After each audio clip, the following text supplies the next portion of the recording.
உன்னோட ஒர்க்கே சரியில்லை. இந்த ப்ராஜெக்ட் விட்டு உன்னை தூக்குறேன். தம்பி 2 மாசம் வீட்டு வாடகை தரல நீ. Your status of project is 0. முட்டை.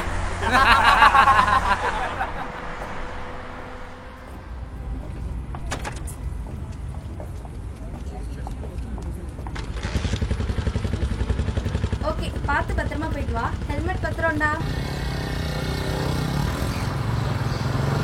நான் ஏற்கனவே உன்கிட்ட சொல்லிட்டேன், என்னை ப்ராஜெக்ட் விட்டு தூக்கிட்டேன். அடுத்த வேலை சாப்பாட்டுக்கு என்ன பண்றது தெரியாம சொல்லிட்டேன். டேய் டேய் டேய் டேய்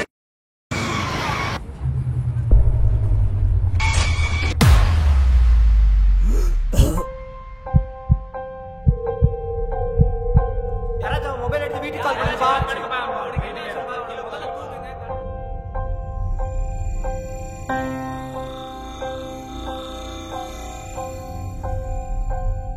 ஹலோ, சொல்லுப்பா. என்ன? ஐயோ, அப்பா, நானே நீ உங்களை பார்த்துக்கிறேன், வேலைக்கெல்லாம் போக வேண்டாம்ப்பா என்று இந்த மாதிரி சொன்ன அந்த மகன் இப்போ இங்கே.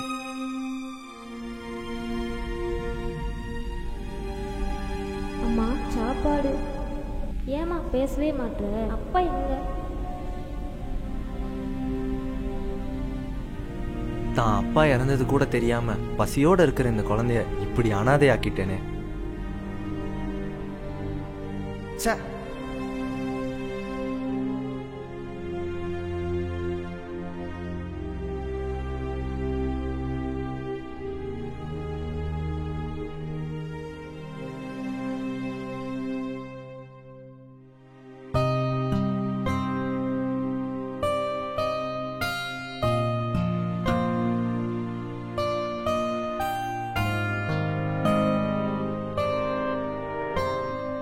ஒரு நாய்க்கு கிடைக்கிற சாப்பாடு கூட உலகம் தெரியாத இந்த குழந்தைக்கு கிடைக்காம பண்ணிட்டேனே.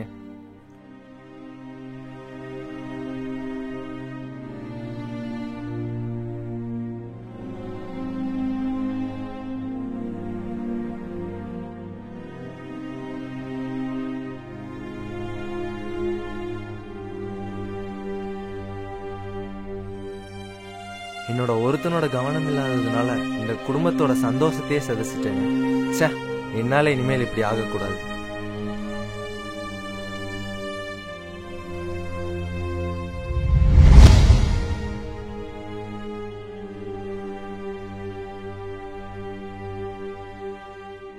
இந்த மாதிரியான ஒரு சம்பவம் நம் சமூகத்தில் நடக்கக்கூடாது.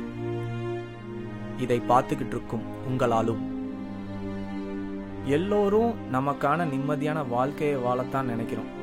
ஆனால் நமக்கு இருக்கிற டிப்ரெஷன், ஏமாற்றம், கஷ்டம், குழப்பம், தனிமை இதெல்லாம் நமக்கு மட்டும் இருக்கிறது இல்லை, நம்மளோட வாழ்கிற எல்லாத்துக்கும் இருக்கிறது தான்.